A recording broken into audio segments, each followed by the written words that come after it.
अब गुरुजी एक व्यक्तिगत प्रश्न है।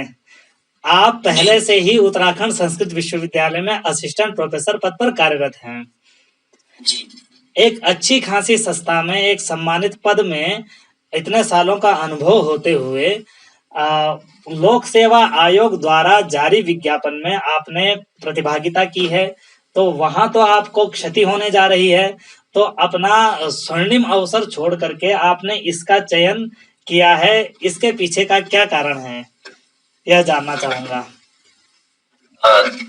देखिए, मेरे को इसका उत्तर मेरे पास हो भी कैसे सकता है, इसका उत्तर तो सक्षम लोगों से पूछा जाना चाहिए और पूछा जाना चाहिए। मुझे प्राथमिक तौर पे तो आपसे ही पूछा जाना चाहिए। यदि आपसे न पूछा जाए तो वो सक्षम लोग कौन से हैं जिनसे यह प्रश्न पूछा जाना चाहिए? ऐसा होता है ना कि बच्चा नादानी क्यों कर रहा है, ये माँ से पूछा जाना चाहिए। तो यहाँ माँ किसे समझा जाए? हाँ, तो देखिए, हमारे जो शास्त्र है वो तो कहते हैं कि भाई मातृवत परदारेषु, तो सभी जगह स्त्रिया समस्ता किल देवी वेदा, तो जो संबंधित हैं उनसे पूछा जाना चाहिए और जरूर पूछा जाना चाहिए, क्योंकि लूप होल्स है। गुरुजी, क्या आप परिस्थितियां रहती होंगी। इस तरह से घुमा करके जवाब आप इसलिए तो नहीं दे रहे हैं कि इन संदर्भों से मैं परिचित हूँ? नहीं, मैं देखिए व्यक्तिगत किसी चीज पर नहीं जाता, मैं हर चीज में सकारात्मक सोचता हूँ और मैं किसी चीज में वो नहीं रहता। मैं तो ये चाहता हूँ कि मेरी गली से भी यदि मातृ देवी, कुल देवी, कोई भी देवी प्रसन्न होती हो तो प्रसन्न तो हो। जब से आपका नाम उत्तराखंड लोक सेवा आयोग की स्क्रीनिंग परीक्षा के में टॉप रैंक पर है, तब से बहुत लोग यह जानने के इच्छुक हैं। इसीलिए मैं यह व्यक्तिगत प्रश्न सिर्फ अपने लिए नहीं पूछ रहा हूं, क्योंकि यह सोशल मीडिया में भी प्रचारित हो रहा है। तो मैं सब लोगों की जिज्ञासा है कि आखिर ऐसा क्या कारण रहा कि पहले से प्रतिष्ठित पद पर होने के बाद, प्रतिष्ठित विश्वविद्यालय जैसी संस्था में होने के बाद अपना अनुभव छोड़ करके, इसके बाद तो आपने जल्दी एसोसिएट प्रोफेसर बनना था, लेकिन यहाँ 5 साल का त्याग रूपी चैलेंज, रिस्क लेकर के आप आयोग की भर्ती में शामिल हो रहे हैं, जहाँ की यदि आप महाविद्यालय में शामिल होते हैं तो वहां तो केवल प्रिंसिपल यदि बने तो प्रोफेसर बन सकते हैं, अन्यथा वहाँ असिस्टेंट और एसोसिएट ही होते हैं। बाकी जितनी जानकारी है और भी होगी, लेकिन यहाँ मुझे घाटा लगता है। तो ये घाटा क्यों सहन कर रहे हैं आप? देखिए, मेरे लिए मेरा ये बहुत प्राथमिक लक्ष्य था कि मैं हायर एजुकेशन में आऊं जी। तो इसलिए मेरे लिए घाटा फायदा कुछ नहीं है। घाटा फायदा देखिए ऐसा है, मैंने पहले मेरा निर्धारित मानक है कि हायर एजुकेशन को मेरी विनती भी रहती है कि रोजगार के लिए लेना ही नहीं चाहिए जी। तो यदि मैं इसको रोजगार के लिए नहीं लेता हूँ, मेरा व्यक्तिगत मानना है और मैं इसको सब जगह सुनता भी हूँ आदर्श के रूप में, तो फिर यह घाटा किसका हुआ? मेरा तो घाटा हुआ नहीं, क्योंकि मैं कोई रुपये पैसे के लिए तो बना नहीं हूँ। हो सकता है कि चाय की दुकान भी अगर मैं खोल लूँ तो रुपये पैसे अधिक और प्रतिष्ठा भी अधिक अर्जित कर सकता हूँ। ये बहुत गंभीर बात कह रहा हूँ कि प्रतिष्ठा भी अधिक अर्जित कर सकता हूँ, तो इसलिए घाटा मेरा नहीं है। इसलिए माताओं से पूछा जाना चाहिए कि आखिर उनके दूध में क्या कमी रह गई या कौन सा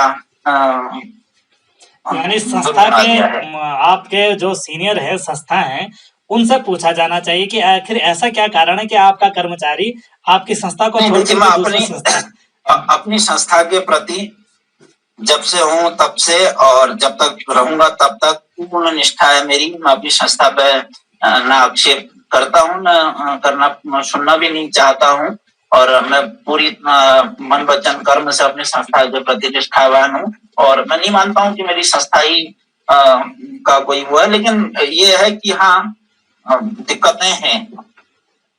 यदि ऐसा कहीं भी हो रहा है तो ये दिक्कत का नमूना होता हो सकता है। मेरे साथ कोई दिक्कत ना हो, परंतु ये दिक्कत की बात है। ये प्रश्न उठना स्वाभाविक है, उठना चाहिए। और लेकिन ये प्रश्न यदि आप मुझसे करेंगे तो मैं फिर वही जवाब दूंगा कि मेरे से नहीं, ये प्रश्न होना चाहिए, क्योंकि ये नुकसान है, ये राष्ट्र का नुकसान है।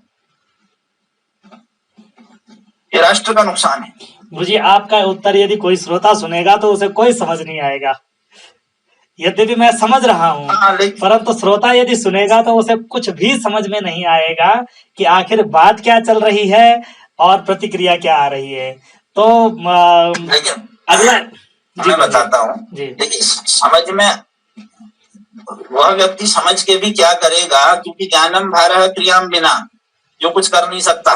जी तो इसलिए जिसको समझना हो हमसे वो जो 2-4 दिन हमको देख ले सो समझ जाएगा। जी। तो गुरुजी अगला क्योंकि प्रश्न हमारा यह है कि यदि क्या आप इंटरव्यू के लिए जाएंगे, साक्षात्कार में सम्मिलित होंगे, या आपने जो यह इससे एक संदेश खड़ा करना था वह संदेश माताओं तक पहुंच जाए और वो आप तक संपर्क करें और थोड़ा सा स्तर आ जाए तो आप वहां साक्षात्कार में सम्मिलित नहीं होंगे। तो क्या आप साक्षात्कार में सम्मिलित होंगे या नहीं? देखिए मैं पराधीन हूँ, इसलिए साक्षात्कार में सम्मिलित होऊंगा या नहीं होऊंगा यह पूरी तरह मेरे में निर्भर नहीं। जी या आगे साक्षात्कार देने दिया जाऊंगा या नहीं देने दिया जाएगा, मेरे को ये मैं पराधीन हूँ इस चीज में। तो पराधीन है, सपने हो सुख नहीं तो सुख पूर्वक उत्तर दे देता। तो गुरुजी अनुमति के बिना भी तो साक्षात्कार हो सकता है, आपको केवल नुकसान उठाने पड़ेंगे। अब ये भविष्य तय करेगा। ठीक। अब अगला प्रश्न गुरुजी, यदि आप तय कर बिना अनुमति के हम कुछ नहीं करते हैं तो हम बिना अनुमति के क्यों करेंगे? गुरुजी यदि आप किसी तरह से वहां साक्षात्कार में जाते हैं, ये तो इस पूरी प्रक्रिया को तो समझदार व्यक्ति समझ लेगा, लेकिन यदि आप प्रक्रिया में जाते हैं, साक्षात्कार में सम्मिलित होते हैं, वैसे तो आपको अनुमति नहीं मिलेगी, क्योंकि प्रत्येक व्यक्ति को अपने सम्मान का भी भय होता है। और आप जैसा हम जैसे बच्चे चिल्लाएं तो हम तो जंगल में मोर नाचा किसने देखा, ये वाली स्थिति है। इसलिए 5 सालों से जो हमारा एक बाल क्रंदन हो रहा है, उस क्रंदन पर किसी का ध्यान नहीं है। लेकिन आप जैसा सिद्ध पुरुष यदि क्रंदन करता हुआ दिखाई पड़ता है तो अवश्य ही छींटे होते हैं, तो वो छींटे तो आपको जाने नहीं देंगे, इतना तो क्लियर है। लेकिन यदि फिर भी इस अवस्था में आप जाते हैं तो क्या आप नियुक्ति लेंगे? यदि साक्षात्कार में सम्मिलित होते हैं और साक्षात्कार में सम्मिलित होने के बाद भी आपका चयन हो जाता है, जो कि होना ही है, आप सर्वथा योग्य हैं, और यदि आपका चयन होता है तो आप क्या पद पर नियुक्ति है तो जाएंगे? यहाँ भी अनुमति नहीं अनुमति इसका खेल होगा? नहीं, इसमें देखिए अब इसमें कुछ कहना अभी उचित भी नहीं है, जल्दीबाजी भी है, क्योंकि मैं नई पीढ़ी को और बहुत सारे जो हमारे वो हैं उनको बहुत योग्य मानता हूँ। तो इसलिए साक्षात्कार तो देखिए कंपटीशन का विषय है और मैं हर प्रतिभागी को अपने से अधिक योग्य मान के चलता हूँ। तो ये भविष्य तय करेगा कि क्या होगा, जाना न जाना ये भी भविष्य तय करेगा। अभी इस पर कुछ नहीं कहा जा सकता है, परंतु इतना जरूर कहा जा सकता है कि इस तरह की स्थितियां मैं उत्तराखंड से बाहर नहीं जाना चाहता, परंतु परिस्थितियां जो हैं क्या करवाएंगी नहीं कहा जा सकता है, क्योंकि माता कुछ भी कर सकती है जी। क्योंकि एक आपको श्लोक सुना दें, बहुत चर्चा हुई, एक श्लोक क्या है ना कि भाई किम कुर्मः कम प्रति ब्रूमः गरदायाम स्वमातरी जी। ये इसका भावार्थ भी बता दीजिए गुरुजी, श्रोता कोई भी अधूरी बात नहीं सुनना चाहेंगे। क्या करें जी, किम कुर्मः क्या करें, कम प्रति ब्रूमः किसको कहें, गरदायाम स्वमातरी यदि अपनी माता ही जो है विष देने पर उतर जाए तो यह शुद्ध क्या करेगा, किससे कहेगा? और कोई करता तो माँ से कहता जी। विष देने पर उतर क्या है, विद्या ददाति विनयम साचेत अविनयावहा, विद्या विनय देती है, ये सब प्रथित है, सब आप लोग विद्वान हैं। यदि वही विद्या अभिनय प्रदान करने लगे, विद्या पढ़ के व्यक्ति अभिनयी हो जाए, विद्या से मतलब आजकल अधिकारों से भी है, आजकल बड़े पद पा लेना भी विद्या का ही विषय है। तो जो बड़ा पदाभिषिक्त है वो बड़ा विद्वान है, चाहे वो कितना ही गलत सलत बोले, वो कहीं विसर्ग लगा दे, वो विद्वान है ना। तो लेकिन साचेत अभिनयावः ये वही विद्या अभिनय दे दे तो किम कुर्मः कम प्रतिब्रूमः गरदायाम स्वमात्, किसको कहे क्या कहें, माता ने ही बीज देना शुरू कर दी। जी। तो गुरुजी यद्यपि अभी संस्कृत जगत संबंधी भी चर्चा होनी थी, किंतु समय अधिक हो गया है, तो आज का चर्चा यहीं पे विराम करूंगा। और यदि समय हुआ, अनुकूल हुआ, सारी व्यवस्थाएं अनुकूल हुई, तो संस्कृत जगत की भी चर्चाओं के लिए मैं आपको पुनः आमंत्रित करूंगा। तो जरूर। आज के इस उपस्थिति के लिए आपका बहुत बहुत आभार, और सभी दर्शकों का धन्यवाद जो इस कार्यक्रम को देख रहे थे, देखने के इच्छुक थे।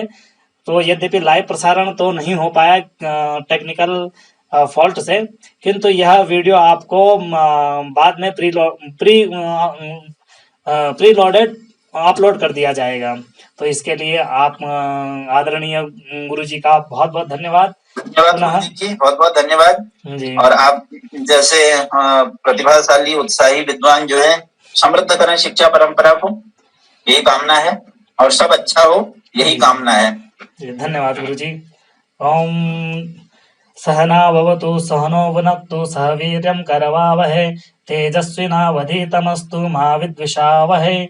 ओम शांति शांति शांति। नमो नमः। नमस्कार, शुभ रात्रि।